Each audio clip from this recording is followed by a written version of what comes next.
Bienvenue sur Papatriarcat. Je suis Cédric Rostin, votre hôte, et je suis ravi de vous accueillir dans ce podcast pour parler ensemble de parentalité, d'éducation, de promotion des droits de l'enfant tout en s'affranchissant du modèle patriarcal. Nous visons une société plus juste, pour toutes et tous, au travers du partage de spécialistes et aussi des vécus de nombreux parents qui cheminent. Je vous invite à nous écouter, à essayer de construire des ponts au lieu de dresser des murs, car ce n'est pas parce que nous voulons aller au même endroit que nous devons forcément prendre le même chemin, pour nous et surtout pour nos enfants.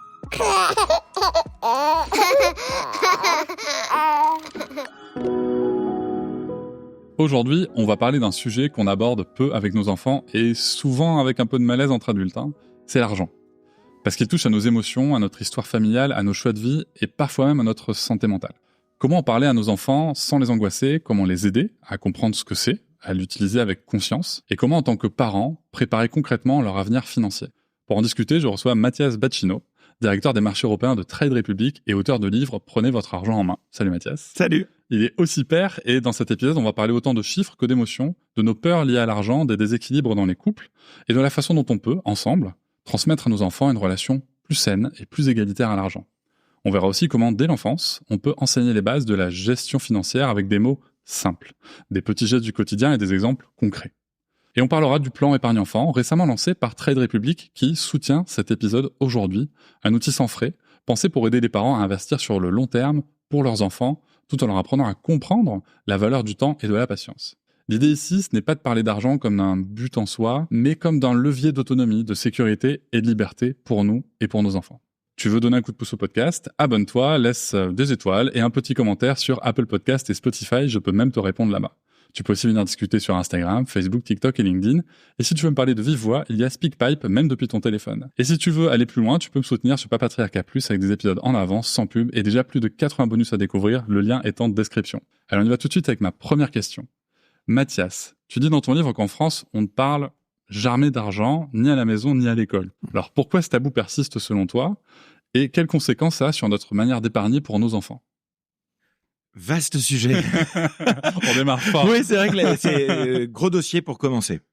Donc, d'abord, je suis très heureux d'être là aujourd'hui parce que la dédicace de mon livre est à mes enfants pour que l'argent soit pour eux un outil et jamais un boulet ou un maître. Donc, c'est un enjeu qui me tient personnellement à cœur au-delà de mon engagement professionnel. Ensuite, les tabous, en général, ça se construit pour deux raisons, à cause d'une croyance et à cause d'émotions. Il y a eu pendant très longtemps en Europe une croyance que l'argent était quelque chose qui salissait. C'est-à-dire que dans les années 60-70, tu avais les 2/3 à peu près de la population française qui considérait que l'argent était sale. C'est un mot fort quand même. Ouais, tout à fait. Moi, c'est ce que j'ai entendu petit en tout cas. Bon. Et aujourd'hui, c'est 30%. Donc, beaucoup moins déjà. Ouais. Donc, ça veut dire que ce tabou est en train de partir petit à petit.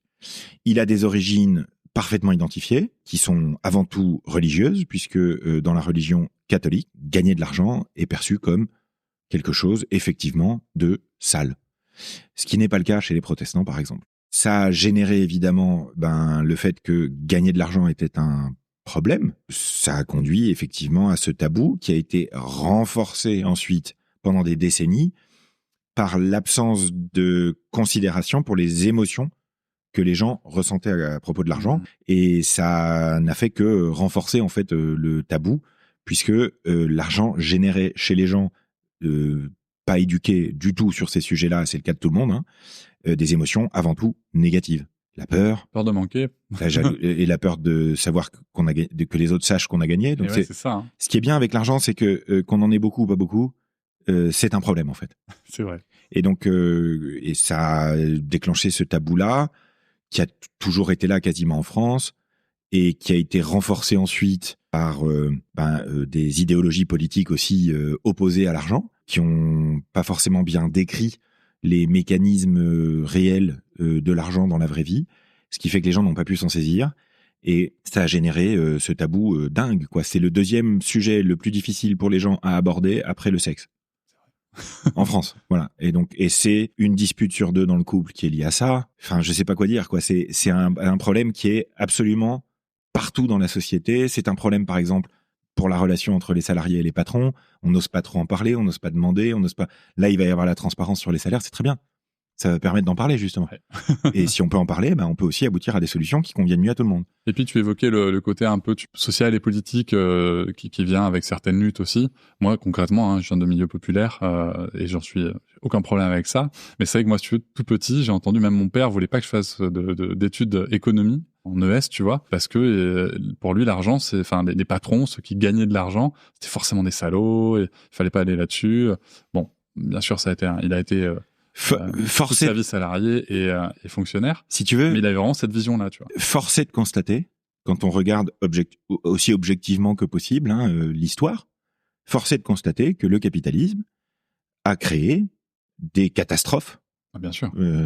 horribles, des abus sur les gens, sur les enfants, sur la nature. C'est évident. Mais il y a une autre réalité aussi, qui est que le capitalisme a contribué à sortir littéralement des milliards de personnes de la très grande pauvreté.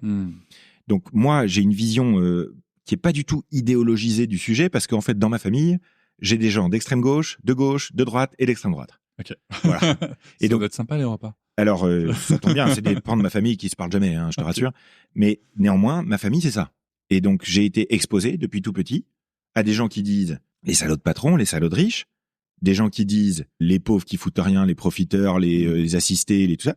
J'ai été confronté à l'ensemble des points de vue, si tu veux. Et donc, j'essaye, moi, de rassembler tout ça dans une phrase très simple. L'argent, c'est un outil. C'est pas une valeur. C'est un outil. Et un outil, on en fait ce qu'on veut. Et donc, je me bats, moi, pour que les gens puissent, et je crois que pour nos enfants demain, ça va devenir une compétence vraiment importante, savoir comment utiliser l'argent comme ils en ont envie. D'accord ? Je leur dis pas ce qu'ils doivent penser. Je leur dis pas comment ils doivent l'utiliser. J'ai une conviction personnelle qui est qu'ils vont bien l'utiliser. Tu vois ce que je veux dire ? Autant que possible. Comme tout sujet éducatif, en vrai, avec nos enfants. Voilà. J'essaye simplement de le remettre à sa place.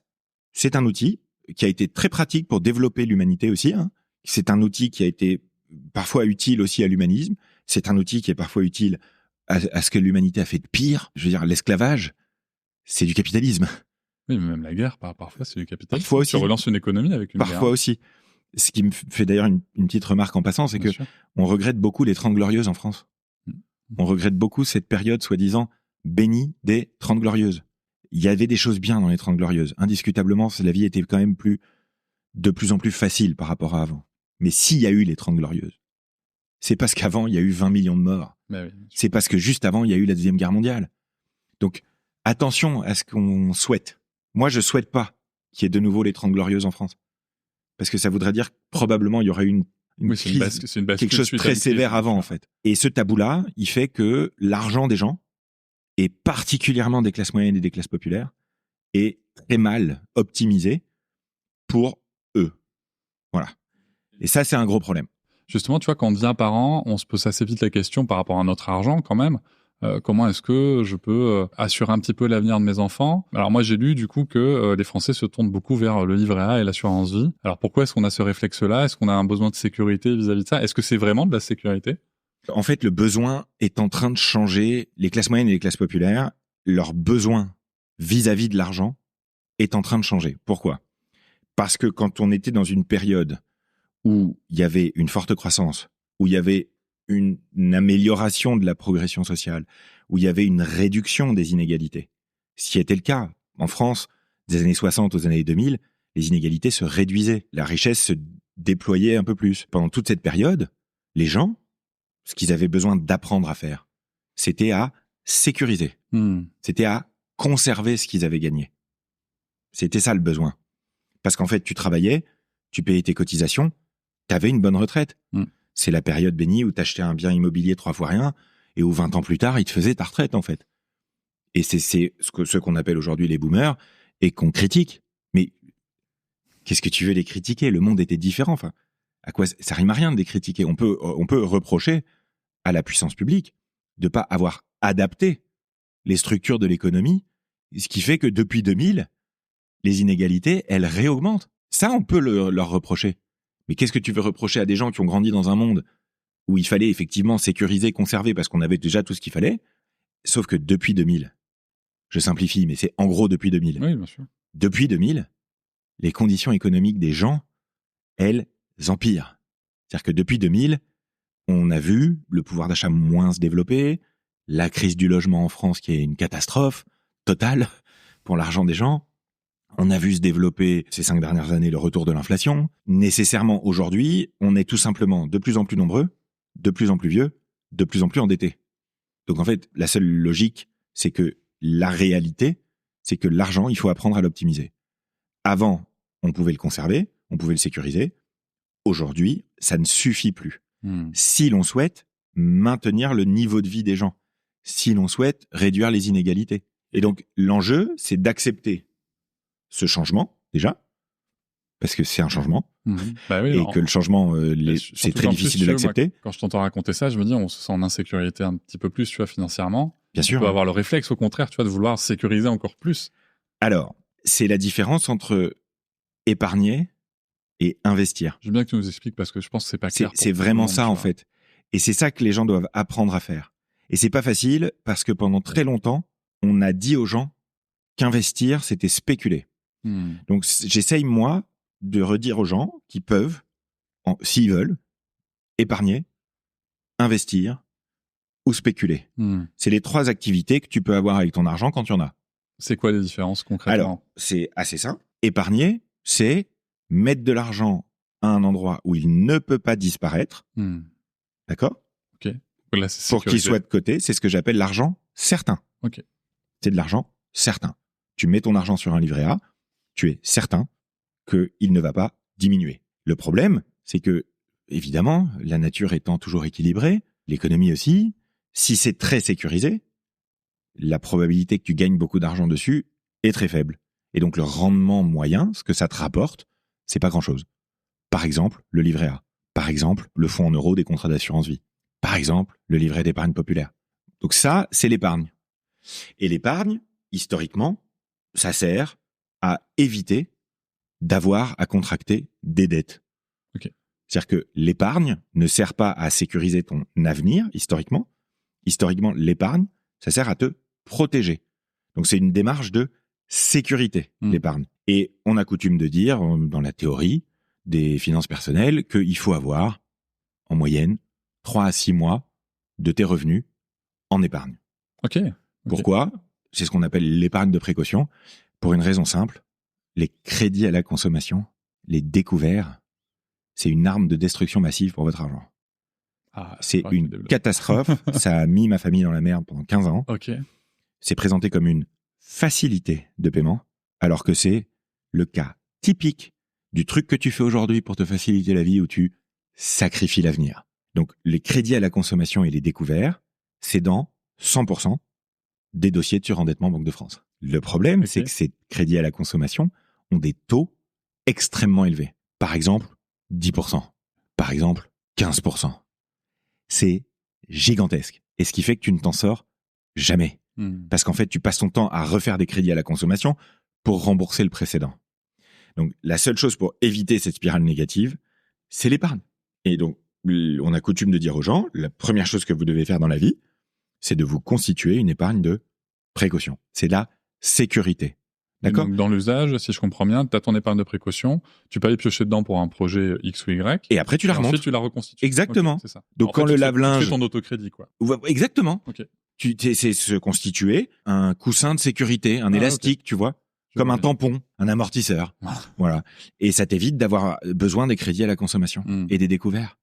Et ça, c'est hyper important. Juste les crédits à la consommation. L'an dernier, en France, c'est 21 milliards d'euros d'intérêt. D'intérêt. Je sais pas si le débat budgétaire pour 40 milliards, on nous fait la révolution. Là, il y a les gens, évidemment, c'est les catégories classe moyenne, classe populaire. 21 milliards d'intérêts. C'est gigantesque, c'est énorme. Tu vois, ça devrait être un dernier recours, le crédit à la conso. Et en plus, c'est de l'argent qui n'est même pas réinjecté. Enfin, on va pas rentrer dans ce débat-là. Mais... Tout le problème, c'est d'avoir de la dette pour fonctionner. C'est le problème de notre pays actuellement. C'est le problème des foyers qui ont eu des surdépenses. Donc, l'épargne, c'est l'épargne de précaution. L'épargne. D'accord ? Quand le lave-linge pète, tu pioches et après, tu reconstitues pour être à 3 mois ou 6 mois. Moi, je suis plutôt team 6 mois de revenus de côté. Okay. Le seul enjeu pour l'épargne, c'est battre l'inflation pour pas perdre de l'argent. Oui. Parce que l'inflation, on a coutume de parler de l'inflation dans l'impact que l'inflation a sur ton panier de courses, sur ce que tu achètes. On ne parle jamais de l'inflation sur ton argent. Oui, non, mais c'est tellement... Alors qu'en fait, l'an dernier, Quand tu le dis, c'est évident. c'est 30 milliards d'euros. Ah ouais. C'est-à-dire qu'il y a 500 milliards d'euros d'argent des foyers français qui sont sur des comptes courants qui rapportent rien. Alors que l'argent qui est sur ton compte courant, ta banque, elle le prend, elle s'en sert, elle gagne de l'argent avec, au minimum le taux de la Banque Centrale Européenne, et elle le garde pour elle. D'accord ? En 2024, c'est 30 milliards d'euros d'intérêts gagnés par les banques sur l'argent des familles. Et pendant ce temps-là, il y a aussi du coup 30 milliards d'argent des familles qui a disparu des comptes courants face à l'inflation. Oui, forcément. Oui. Donc, l'épargne de précaution, elle doit te servir au moins à battre l'inflation. C'est hyper important, sinon tu perds de l'argent. Et c'est emmerdant de se perdre de l'argent sur son épargne. Quand même, Oui, non, tu mais vois. complètement. Donc, l'épargne de précaution, c'est ça. C'est 3 à 6 mois de revenus, c'est les livrets et c'est à ça que ça sert. Et un enfant, il n'a pas besoin d'épargne de précaution. Un enfant, il a besoin que ses parents aient une épargne de précaution. Donc, mettre de l'argent pour 18 ans sur un livret à 2%, c'est pas l'idée la plus efficace si tu veux utiliser l'argent au maximum. Donc, ça, c'est de l'épargne. L'investissement et la spéculation. Allons-y. La spéculation, l'autre cas extrême du spectre, c'est acheter au plus bas pour vendre au plus haut le plus vite possible. C'est ce qu'on appelle faire un coup, c'est ce qu'on appelle spéculer, c'est-à-dire essayer de choisir un truc que tu vas acheter maintenant pour le revendre vite et faire le gain le plus élevé possible. D'accord ? Ok. C'est pas interdit. En revanche, c'est vachement dur. Ouais. Tout le monde te dit que c'est mal. Chacun en pense ce qu'il veut. Mais moi, ce que je vous dis, c'est que c'est très difficile. C'est affreusement difficile. Et j'en sais quelque chose puisque 90% des particuliers qui essayent de spéculer en bourse perdent tout la première année. C'est des chiffres officiels. D'accord. Autre chiffre officiel, retrouvable sur Internet, de l'étude Spiva, 90% des gérants professionnels du monde entier qui gèrent nos investissements, notre épargne dans des fonds, 90% d'entre eux, tous les ans, depuis 50 ans, ils font moins bien que le CAC 40 ou le S&P 500, les 500 plus grosses boîtes américaines, qu'on appelle un indice boursier. Ben, ceux qui essayent de faire mieux, 90% d'entre eux, ils n'y arrivent pas. Okay. Et en France, il y a 3 000 milliards d'euros d'argent des gens qui est confié à cela. D'accord. Et les médias ne parlent jamais de l'étude Spiva. J'en ai déjà entendu parler, mais même les 90%, nous, dès qu'on nous parle de traders, de spéculation, quoi, on nous parle de succès, on nous dit que c'est risqué. On nous dit que c'est risqué, mais on nous parle de réussite. Tu vois. Il y en a qui ont essayé. Ils ont eu des problèmes. Ils ont eu des problèmes. D'accord ? Okay. Donc, c'est un vrai problème, parce que depuis 50 ans, on nous fait croire qu'investir, c'est ça. Alors que non. Alors, l'enjeu, c'est que si tu penses qu'investir, c'est spéculer, tu vas te dire, à juste titre, c'est vachement dur. C'est-à-dire que ça fait un peu un grand écart, si tu veux, entre sécurité de l'épargne et se dire mon argent il est là, il bouge pas et je peux tout perdre d'un claquement de doigts. Tu comprends peut-être pourquoi l'investissement n'a jamais été démocratisé en France. Bon. C'est un problème parce qu'investir c'est pas ça. Ça c'est spéculer. Et les vendeurs de produits financiers, à juste titre non, mais on comprend pourquoi ils l'ont fait, ont leveragé le tabou pour dire aux gens investir c'est vachement dur. Hein. Je vais le faire pour toi, moi c'est mon métier, j'ai fait Polytechnique. Tu vois ? Et ça a créé une immense confusion que la seule chose qui existe, c'est l'épargne. Dans le reste du monde, où il n'y a pas de protection sociale collective, comme on a eu en France pendant très longtemps grâce à l'État-providence qui est très bien, les gens ont dû apprendre à se démerder autrement. Et assez rapidement, ils sont arrivés à une solution qui est ce qu'on peut appeler l'investissement, c'est-à-dire donner de l'argent à des entreprises pour 10 ans, 20 ans, pour les aider à se développer, et ensuite en récupérer. Investir, c'est ça. Et il se trouve que investir à long terme, puisque tu comprends que l'investissement, c'est du long terme, en fait. Oui, bien sûr. L'épargne, c'est plutôt du court terme, c'est pour protéger ton argent. 3-6 mois. La spéculation, c'est de l'ultra court terme. Okay. L'investissement, c'est le long terme. Et à long terme, ce qui marche depuis 120 ans, c'est la diversification. C'est-à-dire, tu mets pas tous tes œufs dans le même panier. Dans le même panier. Et ça, tout le monde le sait. OK ? Ce qui fait que même si t'as des petites pertes d'un côté ou des grands gains de l'autre, à un moment, tu vas aussi avoir un certain équilibre, quoi. C'est la moyenne. Ok.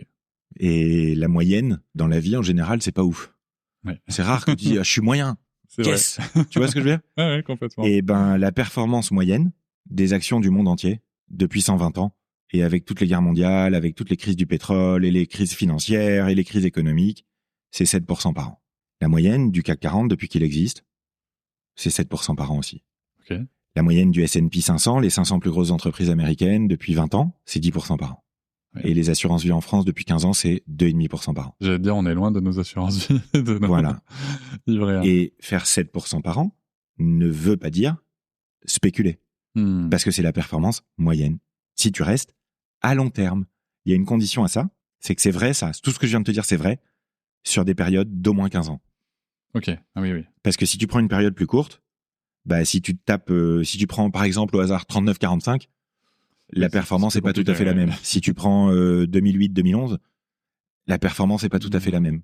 Le grand mensonge, entre guillemets, de la gestion financière pour les autres, c'est de dire, l'année prochaine, je vais faire 7%. Si tu me confies ton argent. Il y a aucune. C'est peut-être vrai. Aucune base. Oui, oui. C'est peut-être vrai, mais il n'y a pas de base réelle. C'est comme une spéculation finalement. Exactement. Okay. Les gens essayent de ce qu'on appelle battre le marché. Ça ne marche pas. Arrêtez d'essayer. Toi, Mathias, t'es papa? Oui. Quand t'es devenu papa, déjà, est-ce que la paternité t'a fait réfléchir ou a changé peut-être ton rapport à l'argent? Est-ce que ça a modifié ta façon d'en parler, peut-être, d'épargner ou d'investir? Moi, la paternité, c'est l'événement le plus impactant de ma vie. Donc, ça a changé beaucoup, beaucoup de choses. Déjà, ça m'a donné une bonne raison d'arrêter de laisser mes émotions me faire dépenser de l'argent n'importe comment. Donc, c'est le premier impact que ça a eu. Ça m'a fait arrêter de fumer ensuite. C'est bien ça. Et ça m'a poussé à approfondir vachement plus une thérapie. Ok.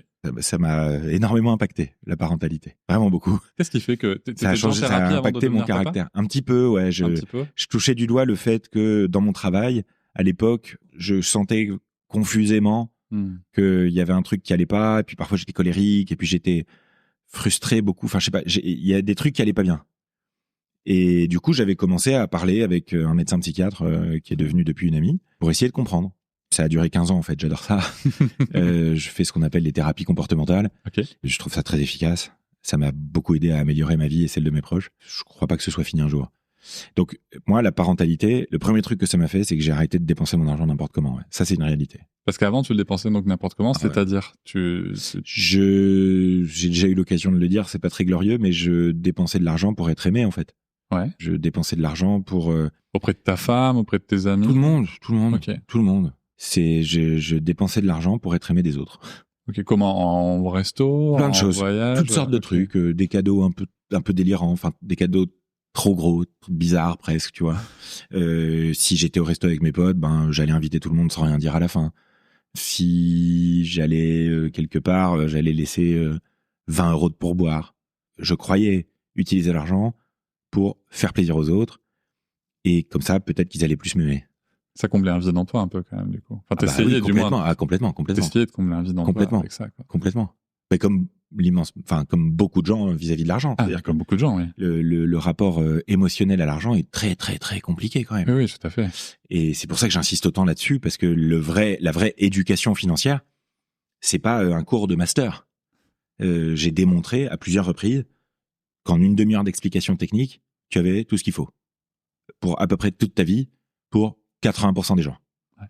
D'accord? Quand tu commences à avoir beaucoup d'argent, tu as d'autres problématiques qui nécessitent un savoir-faire plus technique, particulier. D'accord? Mais ça concerne très peu de gens. Et tout le système a été construit pour ces 15%-là. C'est pour ça que Trade Republic a autant de succès, si tu veux. Parce que nous, on a construit un système pour les 85%. Eh oui.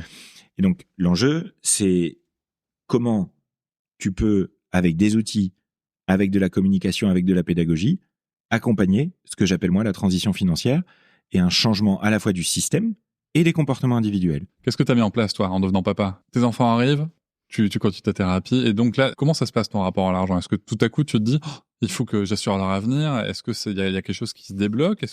Ou est-ce que vraiment en fait, il y a eu un jour, ouais. Il y a eu un moment. Un déclic, quoi. Il y a eu un moment important, c'est le jour où j'ai fait mon premier budget.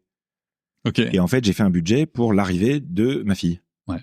De me dire, attends, parce que j'étais En fait, j'ai gavé de sous. cette année-là, j'étais un peu ric-rac justement. Ah ben non, c'était le contraire. Parce que il y avait eu l'année d'avant le mariage que j'avais financé, et donc c'est une dépense importante en France. Donc j'étais un peu ric-rac là à ce moment-là. Ma fille arrivait et moi je savais pas ce qu'il allait falloir dépenser pour acheter des trucs qui allaient être utiles à bébé ensuite, tu vois, et tout. Et donc j'ai fait un budget. Et c'est la première fois, je crois, que j'ai fait un budget. Et c'est vrai qu'à partir de là, j'ai toujours formalisé dans un budget les trucs pour mes enfants. Parce que je ne voulais jamais me retrouver dans la situation d'avoir mal anticipé pour eux et de pas pouvoir leur donner un truc important pour eux, si tu veux. Je pense pas à des jouets ou des trucs, mais je sais pas. Je trouve ça hyper intéressant parce que j'ai l'impression que c'est encore le truc qui se répète, c'est pour les autres, t'arrives à faire des choses avec ton argent, mais pour toi, tu vois, c'était pas si évident, quoi. C'est aussi pour ça que je dis toujours aux gens qui veulent commencer leur chemin d'éducation financière, de le faire avec quelqu'un. Mais oui, bien sûr. De la même manière que pour moi, en tout cas, ça a toujours été plus facile d'aller au sport quand j'avais quelqu'un qui m'attend, plutôt que d'y aller tout seul. Je comprends. Pour l'éducation financière, comme c'est beaucoup émotionnel, et que comme beaucoup de choses dans la vie, c'est une question d'habitude, avoir quelqu'un avec qui construire ces nouvelles habitudes, ça marche très très bien. Comme ça, tu restes pas seul face à tes émotions et aux trucs. Donc c'est quoi? Si tu fais des budgets ensemble, Par exemple, après il y a plein de cas différents, mais si ton problème à toi, ça va être ton budget et ton pouvoir d'achat à la fin du mois, bah tu peux peut-être trouver quelqu'un. Et si c'est ton partenaire de vie, pourquoi pas, ça peut être pas mal. Ça a été mon cas aussi à moi avec mon épouse. Notre vie s'est considérablement améliorée le jour où on a commencé à faire un budget mensuel assis derrière une chaise tous les deux. Alors comme moi j'étais en banque, j'ai un fichier Excel, parce que moi je travaille sur Excel beaucoup. Mon épouse, elle, c'est des papiers, parce qu'elle est très manuelle, elle préfère le papier. Et on comparait nos budgets à la fin du mois. Et quand on a commencé à faire ça, c'est vrai que notre vie s'est considérablement améliorée. Et là, j'ai vu récemment le cas de parents qui prenaient leur propre éducation financière en main assez tard et qui le faisaient avec leur enfant de 17 ans. Ah, super intéressant. Hyper intéressant. Ouais. Dans un podcast précédent, j'ai eu l'occasion d'accompagner une femme qui était malheureuse dans son rapport à l'argent. Si tu veux. C'était sur Légende il y a 1 an maintenant. Et je pense à Séverine, entre autres, qui était pas bien dans son rapport à l'argent du tout, qui en avait pas beaucoup. Et 1 an plus tard, le changement de vie, laisse tomber. Elle a changé de boulot, ça fait 1 an qu'elle fait l'éducation financière avec sa fille, de 17 ans. Et t'imagines la relation mère-fille ensuite, quoi. Super positive, parce qu'elles sont fières de ce qu'elles ont fait ensemble. Ça, c'est un truc pour lequel Ah, mais je comprends totalement. Et en plus, tu crées du lien autour. Là, par contre, l'argent devient un outil de création de valeur commune. En plus, ouais. Tu vois ce que je veux dire? Bien sûr. C'est que du coup, on sait pourquoi on dépense, on sait qu'est-ce qu'on priorise et tout, tu vois. Et accessoirement, s'il n'y a pas de valeur commune sur ce sujet-là, peut-être faut le savoir assez rapidement quand même. C'est vrai. Parce que c'est pas des choses qui se rattrapent très bien. Vrai. Je sais pas si sur Tinder, il y a quelles habitudes de dépenses j'ai ou quelle valeur j'accorde à l'argent, ou tu vois. Non, les sujets, c'est plutôt qui va payer les restos, les 50-50, les machins. Mais ça aussi, ça en dit beaucoup sur les relations. Bien sûr. Et en dernier recours, si t'as pas de partenaire, si t'as pas d'enfant adolescent, si t'as personne autour de toi, on a tous dans nos familles au moins un geek de finances perso. Franchement, dans quasiment toutes les familles, on a un tonton ou une tata qui font leur budget, leur compte de ouf, qui savent exactement on en a tous au moins un. Parfois, ça peut être un collègue de bureau. Et le dernier recours, c'est un truc formidable qui est sur la plateforme sociale Reddit. Il y a des groupes où là, les marques peuvent pas aller. Moi, j'ose jamais ouvrir ma bouche dans ce groupe-là en tant que je travaille chez Trade Republic, tu vois, qui s'appelle Vos Finances. Il y a un autre qui s'appelle Vos Sous, et où c'est des gens qui s'entraident les uns les autres. Et franchement, le niveau de qualité est juste dingue. Attention, sur Reddit, il y a quand même beaucoup de... Là, il y a un niveau... souvent de l'expertise, quoi. Waouh, c'est impressionnant. Donc, il y a ça aussi maintenant aujourd'hui. Et demain, j'espère qu'il y aura des associations. Il n'y a pas de coach financier en France, c'est interdit. Donc, il faudrait qu'il y ait des associations. Toi, tu plaides pour une éducation financière dès l'enfance. Alors là, tu as donné quelques exemples avec l'adolescence, etc. Mais concrètement, à partir de quel âge est-ce qu'on peut parler d'argent avec nos enfants? Je pense que c'est dès qu'ils commencent, eux, à en parler. Les enfants, ils finissent... Enfin, en tout cas, les miens, je sais pas si ça c'est les autres, de mes amis ou quoi. Il y a toujours un jour où ils demandent... Qu'est-ce que tu fais avec la carte? Pourquoi tu parles de la banque? C'est quoi la banque? Pourquoi vous vous engueulez? Pourquoi je peux pas avoir ça? Et puis, c'est aussi un outil éducatif, ne serait-ce que pour les maths. Quand j'étais en instruction en famille avec ma fille, en fait, je me suis remis à réutiliser de l'espèce parce qu'en fait, à 3 ans, du coup, elle a appris à compter aussi avec l'argent, tu vois. Très bien, bien sûr. J'ai des copains, moi, qui regardent leur ticket de caisse de course parfois avec leurs enfants, pour que les enfants comprennent pourquoi ils ont acheté ci ou ça. Pourquoi, tu vois, le débriefing du ticket de course. Ah bon, ça coûte ça, j'en reviens pas.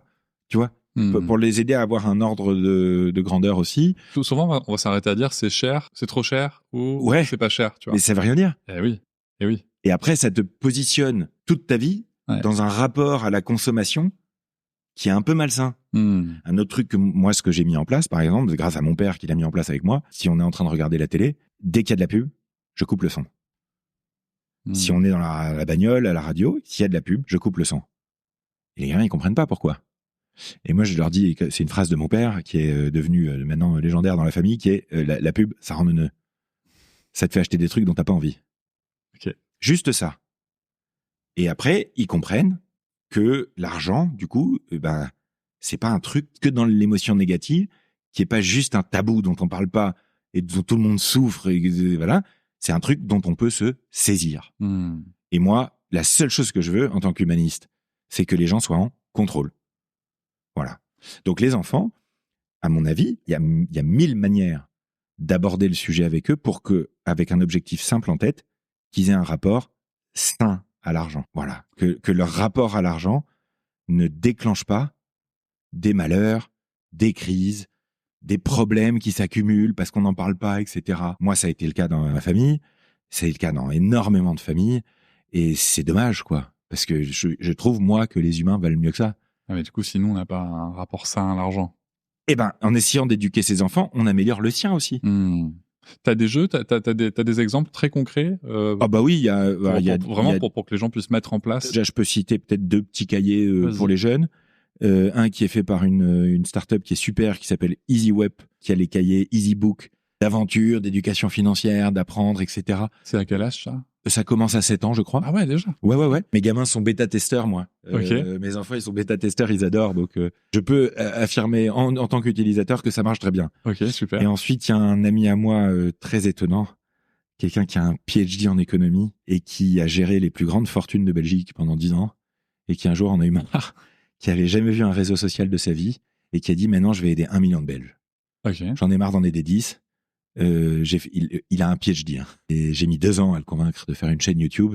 Maintenant ça marche très bien. Donc il s'appelle Grégory Guillemin. Okay. Il est belge, il a un PhD en économie et il vient d'écrire un cahier pour enfants avec une illustratrice dans le cadre d'une association à but non lucratif. Et l'argent qui est gagné sur le cahier est destiné à organiser des sessions d'éducation financière auprès des enfants défavorisés, puisque l'éducation financière est de manière évidente un facteur de lutte contre les inégalités. Bien sûr. Et un facteur d'équité considérable. Et voilà, donc je le mentionne parce que je trouve ce gars... Ce cahier, on le retrouve où, du coup ? Grégory Guillemin. Et sur sa chaîne, on va voir toutes les infos. Oui. Okay. Il est sur LinkedIn, Instagram, YouTube. Je mentionne ces 2-là tout le temps parce que c'est ceux que j'utilise moi pour mes enfants. Et s'il y en a d'autres qui n'hésitent pas à se faire connaître de moi, EasyWeb, c'est des jeunes à Orléans qui ont regretté de ne pas avoir d'éducation financière étant enfant et qui se sont lancés là-dedans il y a 2 ans et qui ont du succès. Et Grégory Guillemin aussi, qui en a fait un à but non lucratif. Donc, je le mentionne. Ça va être pris pour Sarah. Je te pose la question parce que je sais très bien qu'on va me la poser. Mathias, l'argent de poche, qu'est-ce qu'on fait ? Parce qu'en plus, parfois, ça peut aussi associer des sentiments négatifs parce que ça, on peut être privé d'argent de poche si on n'a pas les bons comportements, les bonnes notes à l'école, etc. Comment ? Et à quel âge ? J'avais lu Jonathan Haidt, qui est un psychologue américain qui a écrit l'excellent livre Génération anxieuse, qui disait que pour lui, c'était plutôt vers 8 ans, c'était peut-être bien d'associer aux tâches de la maison, mais en fait, c'est pour autonomiser les enfants. Pour qu'ils aient, cette possibilité de gagner de leur propre argent et de le dépenser eux-mêmes. Moi, j'ai 2 enfants qui voulaient être très autonomes. Cool. Et instinctivement, j'aurais répondu 7-8 ans, effectivement. Ok. Avant, c'est plutôt jouer à la marchande. Oui, carrément. C'est juste comprendre le mécanisme, tu vois, dans le jeu de rôle. Les enfants jouent assez naturellement à la marchande. Donc, ou au marchand. Enfin, c'est comme ça que ça a commencé, moi.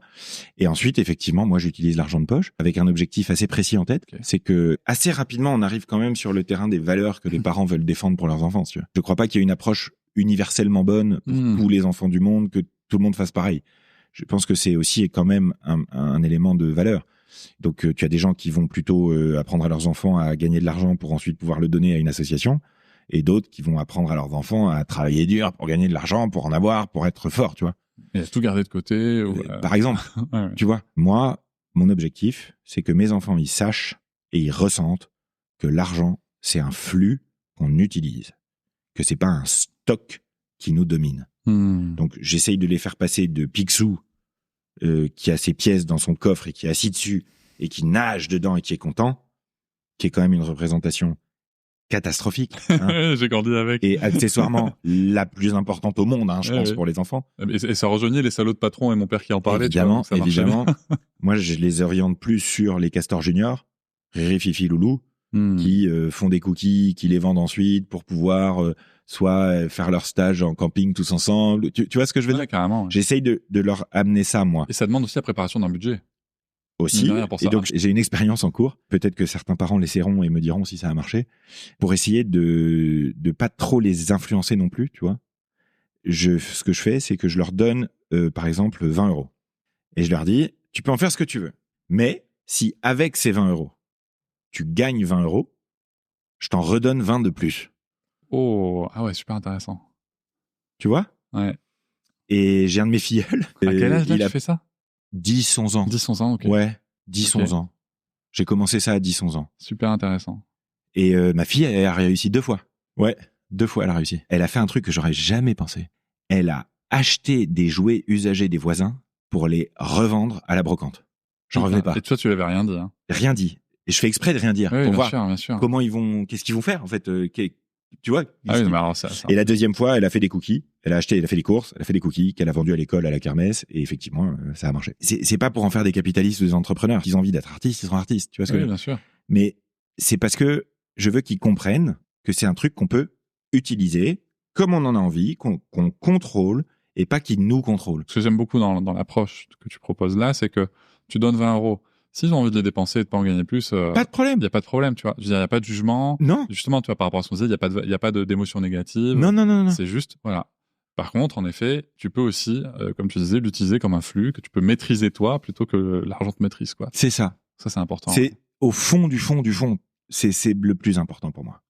C'est ça. C'est que les gens soient en contrôle et pas qu'ils soient contrôlés par l'argent. On parlait des émotions liées à l'argent. Bon, ça peut être l'anxiété, ça peut être parce que beaucoup d'émotions négatives. Hein. La jalousie, la honte aussi. La jalousie, la honte, la culpabilité. C'est vrai que tu la vois. culpabilité, c'est un des grands gagnants aussi, quand même. Et je sais pas si tu connais le mot compersion. C'est l'inverse de la jalousie. C'est être content qu'il arrive un truc positif à l'autre. Et c'est vrai que tu vois, par rapport à l'argent, il y a beaucoup de jalousie et il y a très peu de compersion, quoi. Comment est-ce que toi, dans ton expérience, parce que moi, je vois vraiment des gens qui se mettent dans des états, mais pas possibles par rapport à l'argent. Là, je parle de santé mentale. Comment est-ce que, ça a été mon cas. Quel lien on fait et comment est-ce que l'argent, du coup, peut nous aider en travaillant peut-être sur ce lien émotionnel à aller mieux? Je suis pas psychologue. Bien sûr. Mais j'ai une expérience d'utilisateur. C'est-à-dire que j'ai beaucoup utilisé ça. La psychologie, la psychiatrie. Et la santé mentale est un des enjeux considérables du 21e siècle et ça va pas aller en s'améliorant. C'est un enjeu. Moi, il y a 3 trucs sur lesquels on est en défaut pour nos enfants actuellement. Je mets de côté le changement climatique, évidemment, et l'écologie qui sont au-dessus, si tu veux, en termes de catastrophe, sur ce qu'on a fait. Tout à fait. Mais il y a 3 trucs où on pourrait les armer et où on le fait pas. C'est l'éducation à l'argent, c'est l'éducation au digital et c'est l'éducation à la santé mentale. Et c'est une catastrophe parce que ces 3 trucs-là peuvent rabaisser le niveau d'humanité, quoi. Et c'est un vrai problème parce que le digital est en train de détruire des civilisations. Sans éducation financière dans les 30 ans qui viennent, on va devenir pauvre. Et c'est pas mal d'être pauvre. Mais par contre, on peut faire moins de trucs. Concrètement, aussi simple que ça. On a vu que depuis 5 ans, malheureusement, la situation des jeunes est en train de se dégrader très, très, très fort. Il y a toute une génération là qui, pour le coup, est vraiment sacrifiée. Et c'est pas un mot que j'emploie à la légère. Et je parle pas de génération sacrifiée pour ceux d'après les boomers, c'est pas vrai. Mais cette génération-là, Covid, là, leur santé mentale a été sacrifiée. Et ça, c'est pas bien. Donc voilà, il y a pour moi, c'est les 3 grands enjeux éducatifs du 21e siècle. Et qui sont quand même un petit peu entremêlés, du coup. Je me dis aussi que si... Alors, attention, je mets toutes les facettes qu'il faut, mais que même si tu viens d'un milieu populaire comme moi, tu vois, parce que moi je repense forcément, tu vois, tout ce que tu me dis, je suis en train de le transposer en me disant, mais si j'avais su ça, j'aurais fait ça. Mais, tu vois, et je me dis, c'est les messages les plus bouleversants que j'ai reçus, tu sais. Mais oui, mais bien sûr. J'ai un message qui m'a beaucoup marqué d'un homme d'une 50aine d'années, ouvrier, et qui m'écrit sur LinkedIn. Et manifestement, il avait créé un compte LinkedIn pour m'écrire, quoi, tu vois. Ok. Et il me dit, Mathias, les gens m'appellent Mathias assez naturellement. Il me dit, j'ai pleuré en lisant votre bouquin. Et il me dit, j'aurai pas une bonne retraite, je vais pas y arriver, j'ai trop peu de temps devant moi, c'est trop tard. Mais mes enfants, eux, ils vont pas laisser le truc filer. Waouh. Moi, je suis banquier à la base, tu vois. Donc, j'ai reçu Donc, pour répondre à ta question, le témoignage numéro 1 que je reçois en privé, c'est-à-dire en message privé, les fameux DM sur les réseaux sociaux, les MP, là, c'est « je me sens plus fier de moi, je me sens mieux, je suis en contrôle », ou alors avec mon mari, avec ma femme, avec mon conjoint, avec mon copain, avec mes enfants, je me sens mieux parce que je me sens en contrôle. Ce qui n'implique pas de gagner plus. Exactement. Non, mais c'est ça le truc. Et j'ai des gens qui gagnent 15 000 balles par mois qui me disent ça, et des gens qui gagnent 1500 balles par mois qui me disent ça. L'argent est relatif. L'une des règles fondamentales de l'argent, c'est qu'il ne faut pas se comparer. Et c'est ce que font en général aussi les hommes. Et justement, tu parles des hommes, pardon. C'est pour ça que les femmes ont un meilleur rendement que les hommes. Parce qu'elles ne se comparent pas, elles construisent. J'allais y venir. Et l'investissement, c'est un truc chiant comme la pluie, mais ce qui marche, c'est la régularité, la diversification, les frais faibles. C'est comme le sport, faut en faire un peu, tu vois. Ce qui marche vraiment, et c'est ce qu'on appelle en psychologie la gratification différée. Et ça, c'est très, très important. Dans la vie, de manière générale, il y a plein de trucs dans la vie, pas que l'argent. Il y a plein de trucs dans la vie qui marchent mieux à long terme, avec un peu de patience et de la consistance et de la régularité. Déjà l'éducation. Par exemple, le sport, la santé, tout à fait. La nourriture, les relations amicales. Tu vois ouais, donc l'argent, c'est pareil en fait. Et les gens, quand ils le découvrent et qu'ils s'y mettent, le témoignage numéro 1 que j'ai reçu, c'est « je me sens mieux ». Et voilà, c'est pas magique. Tout le monde ne va pas devenir riche et partir vivre à Dubaï dans 3 semaines, et voilà. Mais au moins, on est en contrôle. Tu parlais justement, tu vois, un petit peu de la différence homme-femme par rapport. Donc, les femmes génèrent plus de rendement quand c'est elles qui gèrent les investissements, en tout cas sur le long terme. Malheureusement, elles le font pas. Et oui, alors, et on les laisse pas le faire. Ce que tu disais, c'est que moi, ce que j'avais lu, c'était que les hommes s'occupent justement de ces investissements à long terme moins bien, alors que les femmes s'occupent de tous les dépenses à court terme. Et toi, tu penses qu'il faudrait peut-être switcher un petit peu les deux ? Alors. Parce que nous, les mecs, des fois, on aime bien, tu sais, la gamification, avoir la dopamine très vite. Je suis dans un rôle de pédagogue. Bien sûr. Et dans un rôle où tu essayes de transmettre quelque chose, tu dois t'inscrire dans ton contexte. Et donc, parfois, je suis volontairement trop, un peu polémique, mais je le dis, parce que c'est dans ce contexte actuel, il y a un mur culturel à faire bouger. Et pour faire bouger un truc, faut pousser un peu fort. D'accord. Et donc, quand je dis si on n'apprend pas à investir maintenant, on va tous être pauvres en 2045, c'est pas tout à fait vrai. Quand je dis il faut que les hommes arrêtent de s'occuper des investissements de long terme et les femmes arrêtent de s'occuper de l'argent du quotidien et il faut faire l'inverse, ce sera plus efficace, c'était évidemment exagéré. Oui, non mais bien sûr. C'est évidemment un peu trop. C'est de la punchline. Cela étant, ça permet aux gens d'au moins se poser la question. Ouais. Et après, chacun verra s'il a envie de se saisir du sujet dans son couple. Mais la réalité actuelle, en Europe et en France en particulier, c'est que quand on confie des investissements de long terme aux femmes, qui n'y connaissaient rien avant, qui ont 32 ans de moyenne d'âge, elles le font mieux que les hommes. Okay. Trade Republic, c'est presque une expérience sociologique, si tu veux, parce qu'on a 10 millions de clients en Europe, dont 80% n'avaient jamais investi avant. Et ils ont 32 ans de moyenne d'âge. Et ils sont pas là avec quelques euros, ils nous ont confié 150 milliards d'euros. Donc c'est toute une génération d'Européens, des néo-investisseurs, c'est des gens qui avaient jamais investi avant de leur vie, qui là investissent. Et ce, depuis 5 ans. Donc c'est presque une expérience sociologique de voir ce qu'ils font, si tu veux. Oui, tout à fait. Bon. Qu'est-ce qu'on observe ? Contre tout cliché, contre toute attente, contre tout machin, 75% d'entre eux sont venus pour préparer leur retraite. D'accord ? Donc, le gars qui veut aller louer une Ferrari à Dubaï dans un penthouse, machin, c'est un mythe. C'est-à-dire, la jeunesse d'Europe, c'est pas ça. Il y en a un, mais c'est une ultra minorité. Oui, tout à fait. Okay ? Donc, déjà, tu te dis, merde, ils ont 30 ans, ils pensent à leur retraite. Tout le monde te dit partout, les jeunes, ils pensent pas à ça. Bon, bah, nous, il y en a 10 millions quand même. C'est pas 2, tu vois. Donc, premier enseignement surprenant, ils sont là pour investir à long terme. Ils sont pas là pour spéculer. Deuxième enseignement qui était attendu, et qui est pas très étonnant, ils aiment bien les trucs écolos.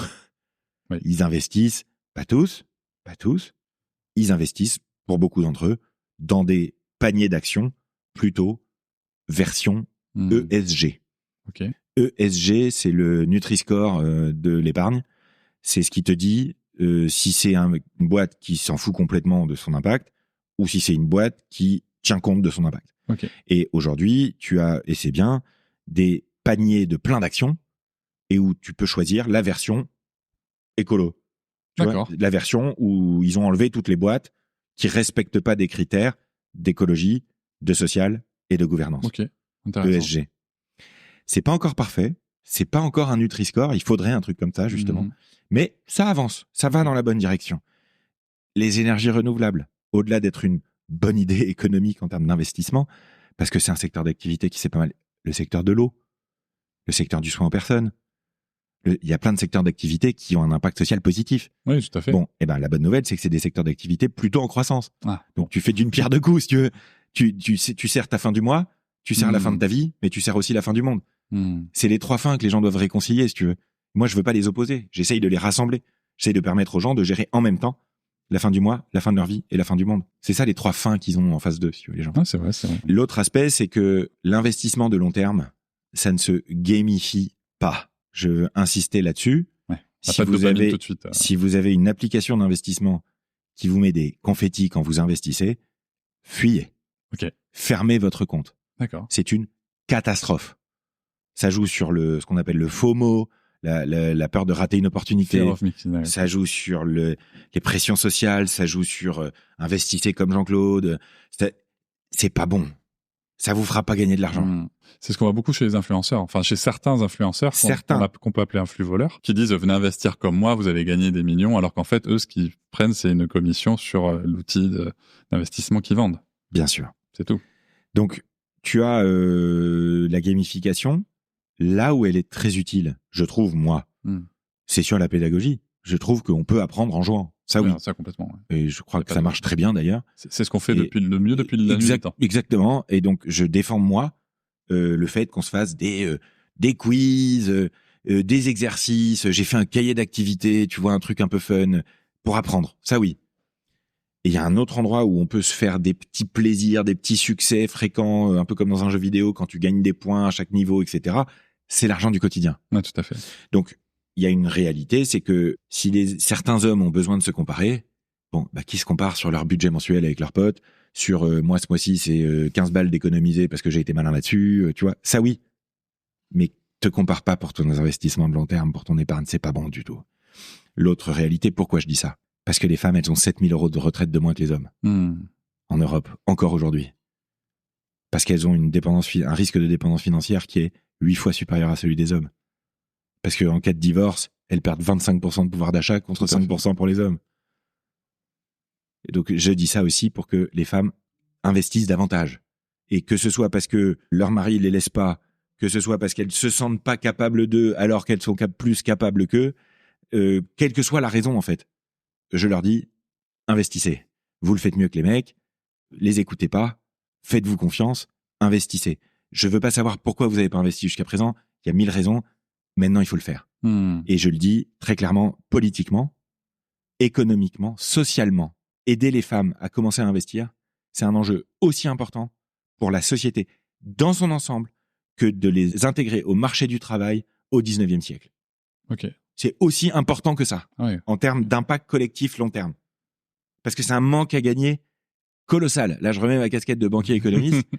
Je peux te garantir que 2% de rendement de plus par an, c'est 100% de plus au bout de 24 ans. D'accord ? Donc, c'est pas, oh, elles font un peu mieux. 2% de rendement par an en plus, c'est 100% de plus à la fin. Le double. Ouais, donc, c'est énorme. L'enjeu est colossal. C'est énorme. Donc, non, mais c'est un vrai enjeu. Mais c'est bien qu'on en parle parce que il y a un vrai enjeu de justice sociale. C'est un enjeu colossal. Et d'égalité homme-femme, quoi. Et en plus, c'est un enjeu d'humanisme, quoi. Je veux dire, on a fait une expérience avec Trade Republic. On a envoyé à 500 000 Européennes et Européens un message en leur disant on va vous poser des questions d'économie. Est-ce que vous pensez que vous allez bien répondre ? Okay. Majoritairement, les femmes ont dit non. Majoritairement, les hommes ont dit ouais, vas-y. Enfin, on parle des mêmes hommes où il y a 54% des mecs qui pensent qu'ils peuvent faire atterrir un avion, tu te rappelles ? Je sais pas si tu avais vu cette stat. Pour avoir essayé, on peut pas. Ça, je tiens à le confirmer. Pour avoir essayé une fois, je peux vous assurer que c'est beaucoup, beaucoup, beaucoup, beaucoup, beaucoup, beaucoup plus difficile que ce que vous pensez. Et il vaut mieux qu'il y ait un pilote dans l'avion. Bref. Et il se trouve qu'évidemment, les femmes ont mieux répondu que les hommes. Voilà. Ça, c'est une expérience réelle qu'on a faite nous sur des vrais gens il y a 2 ans. Donc, voilà. C'est dommage. Pour revenir sur l'investissement par rapport aux enfants, pour assurer leur avenir, pour le faire bien, justement, avec Trade Republic, vous lancez le plan épargne enfant. Oui. Alors, est-ce que tu peux nous expliquer ce que c'est, ce qui vous a amené à le faire? Nous, on est une start-up. On est une grosse start-up maintenant, mais on reste toujours une start-up dans l'état d'esprit. Si tu veux. Et donc, on s'intéresse à ce que les gens veulent. Évidemment. Et on s'intéresse aussi à ce qui marche. Et il se trouve que, comme je te l'ai dit, on a 10 millions de clients en Europe et qu'ils ont 32 ans de moyenne d'âge. Et donc, on s'intéresse à ce qu'ils nous demandent. Qu'est-ce qu'ils nous demandent? De pouvoir investir pour leurs enfants. Pourquoi? Parce qu'ils viennent, ces 10 millions de personnes, de comprendre, d'apprendre comment investir, pourquoi investir, et ils y sont mis. C'est ceux, évidemment, qui sont les plus motivés pour faire la même chose pour leurs enfants, puisque les enfants ont un truc exceptionnel en investissement, ils ont du temps. Tu as raison. C'est ceux qui ont le plus de temps devant eux avant d'avoir besoin de l'argent. Donc, en théorie, c'est la population qui peut le plus investir. Et c'est évidemment la seule population pour laquelle on investit quasiment pas. Oui, c'est ce que tu disais tout à l'heure, c'était on va mettre jusqu'aux 18 ans des sous sur un livret d'épargne. Et avant, ça suffisait. Et oui. Mais maintenant, le fait est que ça suffit plus. Oui, tout à fait. Et alors que là, on a le temps de garder cet argent bloqué. Tu parlais de 15 ans de durée nécessaire. Exactement. Là, on les a en effet. Et voilà. Et donc, comme nous, on a toute une génération de jeunes parents chez Trade Republic, bah, c'était le produit qui nous demandait le plus, littéralement. Et comment ça marche? Parce que... Eh ben, c'est juste un compte titre. Donc, c'est un compte bancaire fait pour investir dessus et sur lequel, donc, les parents, s'il y en a 2, les 2. S'il y en a qu'un, un. Les 2 tuteurs, parents, peu importe, mais c'est une question de garde, en fait. Hein. Donc, qui a la garde? Et s'il y a 2, bah, il faut 2. Et donc, les parents ont un compte eux-mêmes chez Trade Republic parce que nous, il faut qu'on les identifie. Bien sûr. C'est ce qu'on appelle Know Your Customer. Donc, on est obligé d'avoir tel et tel critère. On sait que c'est ces gens-là, on a fait le selfie, etc. Et ensuite, les parents peuvent dire, je veux ouvrir un compte pour mon enfant. Okay. C'est dans l'application mobile. C'est en littéralement 4 clics avec le livret de famille. Et c'est tout. Et donc là, ensuite, les 2 parents, s'il y en a 2, ont accès au compte pour enfants, pour leur enfant, qui est au nom de l'enfant. D'accord. Et jusqu'à la majorité de l'enfant, c'est les parents qui décident de ce qu'ils font dessus. Et à 18 ans, l'enfant devient les propriétaires de son compte. Ok. D'accord? Donc c'est un compte titre sur lequel les plus-values, c'est-à-dire ce que tu gagnes, va être imposé à ce qu'on appelle en France la flat tax. Ouais, c'est ça. Le PFU, prélèvement forfaitaire unique, qui est pour les gains que tu fais quand tu investis de 30%. Ok, ah oui, d'accord. Mais si tu ne revends pas, tu n'as pas mis des plus-values, t'as pas fait de plus-value, t'as juste une plus-value qu'on appelle latente. Donc tant que t'as pas pris ton argent, entre guillemets, tu payes pas 30% d'impôt. Ok. Et si jamais tu retires l'argent, que tu revends ce qu'il y a dessus et que tu as fait une plus-value, bah, tu vas payer un tiers de la plus-value. Ok. En impôt. Ok? Ouais, ce qui fait, ouais. Et dessus, tu peux mettre sur ce plan épargne enfant ce que tu veux. C'est ce que j'appelle le compte à tout. Donc c'est un compte à tout. Si tu mets de l'argent, du cash, des espèces, tu vas toucher, comme sur tous les comptes de Trade Republic, le taux de la Banque Centrale Européenne brut, en ce moment, c'est 2%. Donc déjà, l'argent travaille à 2% brut. Ok. Et ensuite, nos clients à nous, ce qu'ils aiment faire et ce qu'ils font chez nous et pourquoi ils nous aiment autant et pourquoi on a autant de succès, ils font ce qu'on appelle des plans d'épargne automatique. Et donc ils disent, bah moi je veux mettre 50 € par mois, par exemple, c'est le montant moyen en France, dans un panier d'actions du monde entier pendant 18 ans. D'accord. Et pourquoi un panier d'actions? Parce qu'il faut pas mettre tous ses œufs dans le même panier. La diversification. Et voilà. Ok. Et avant, c'était très compliqué, la diversification. Fallait acheter les actions une par une, les entreprises une par une, éventuellement les obligations une par une. Demain, les cryptos une par une. C'était très compliqué, entre guillemets. Et c'était pas accessible. Aujourd'hui, il y a ce qu'on appelle des ETF. C'est un des trucs qui est en train d'exploser partout en France. Donc, je vais pas, détailler ici, mais c'est en gros au lieu d'acheter une action, t'en achètes, par exemple, 1500 en une fois. Ok. Et c'est des trucs qui sont cotés en continu, qui sont très faciles à suivre. Donc c'est là, s'il y a des gens qui ont jamais entendu parler d'investissement, ils vont avoir peur en m'entendant.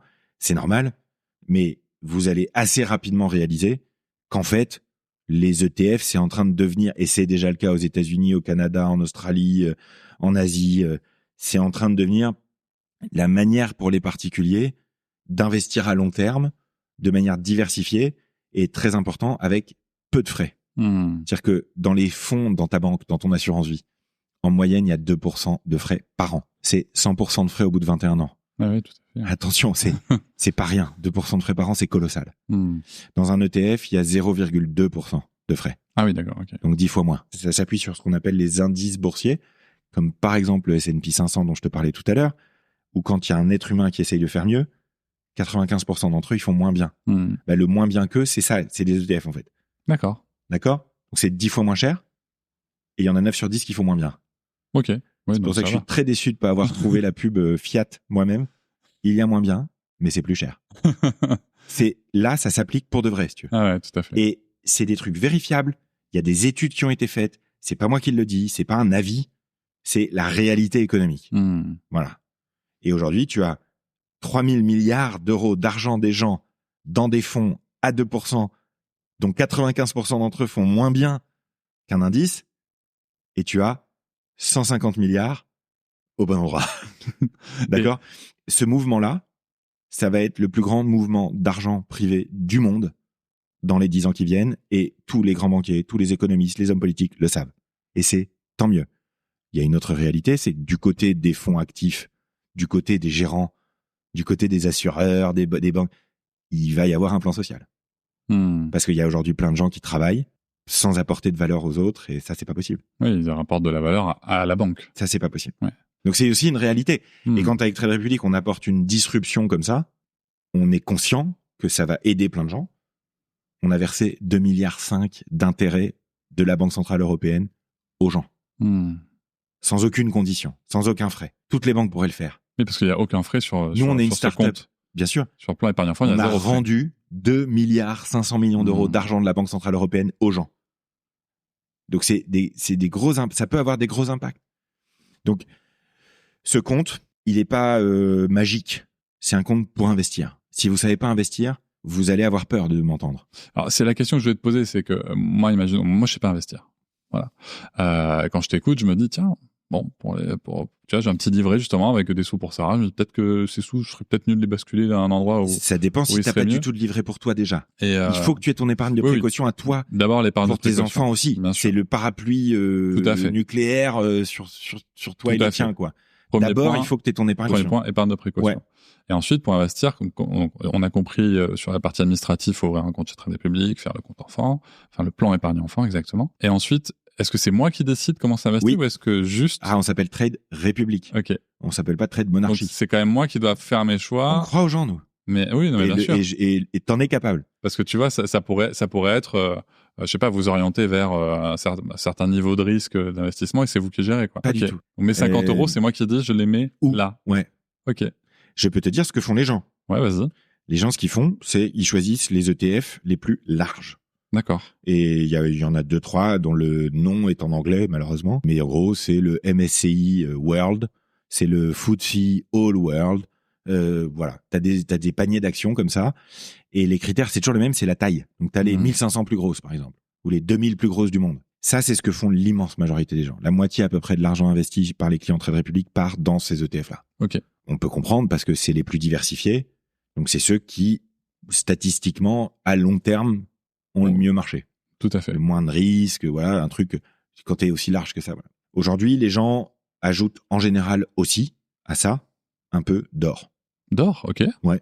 C'est D'accord. le troisième truc le plus acheté chaque mois en automatique. Il y a des ETF sur l'or. Ok. Avec des entreprises qui stockent l'or physique dans des entrepôts sécurisés et qui te vendent un papier qui te donne un titre de propriété sur cet or. Ça permet d'avoir un patrimoine, de l'argent, des investissements diversifiés. T'as pas que des actions. Mais du coup, je comprends mieux aussi, tu vois, une espèce d'aspect fierté. Parce que j'ai réussi à investir aussi, tu vois. Bien sûr. Clairement. Enfin, bien sûr. Tu vois. À l'heure actuelle, il y a une autre réalité, c'est que en plus de l'ETF très large, en plus d'un peu d'or, souvent, ils achètent un peu de Bitcoin aussi. Ouais. Souvent. Et j'ai pas dit de crypto. Ouais. J'ai dit de Bitcoin. Oui, tout à fait. Tu peux expliquer la différence peut-être Le Bitcoin, c'est la première des crypto-monnaies, c'est la plus grosse, c'est celle qui est, elle est un petit considérée peu comme stable étant... quand même aussi. Je sais pas si on peut parler de stable d'un truc qui vient de faire de 60 000 à 120 000 en 6 mois et qui peut retomber à 80 000 après-demain. Mais donc non, c'est pas stable, c'est très volatile, mais c'est en train de s'institutionnaliser. Voilà. C'est plus ça le mot, c'est-à-dire que aujourd'hui, les professionnels du secteur financier, les gens, les autorités, les régulateurs, tous considèrent que ce truc-là, il y a une probabilité élevée que ça tienne, et que ça reste, que ce soit en fait utile, et que ça serve à quelque chose. Donc, les autres cryptos... Les autres cryptos, c'est moins clair. C'est moins clair. Donc, ce que disent les gens en général, c'est le Bitcoin, l'or et des ETF très larges. Est-ce que c'est bien de faire ça? Est-ce que tu peux faire mieux que ça? Toujours. Est-ce que c'est bien de commencer? Oui. Et donc, nous, ce qu'on a fait, c'est qu'on a un partenaire parmi les fabricants d'ETF. Donc, nous, on a le supermarché des ETF. On a 20 fabricants différents d'ETF. On a 2500 ETF disponibles chez Trade Republic. C'est le supermarché des ETF en Europe. Mais il y a un fabricant d'ETF qui a voulu faire un partenariat avec nous pour le plan épargne enfant. Et donc, il y a 3 ETF. Un ETF très large, monde entier. Le même dans sa version ESG. Donc celui écologiquement, socialement et en termes de gouvernance plus responsable. Et un autre qu'on appelle Horizon de vie, qui est une technique financière très simple qui consiste à mettre des actions et des obligations dans un ETF. Comme ça, c'est moins risqué parce que c'est encore plus diversifié que s'il y avait que des actions. Les obligations, c'est quoi? C'est les obligations d'État. Donc, c'est l'État français qui te demande de lui prêter de l'argent, qui en échange va te donner un loyer, des intérêts.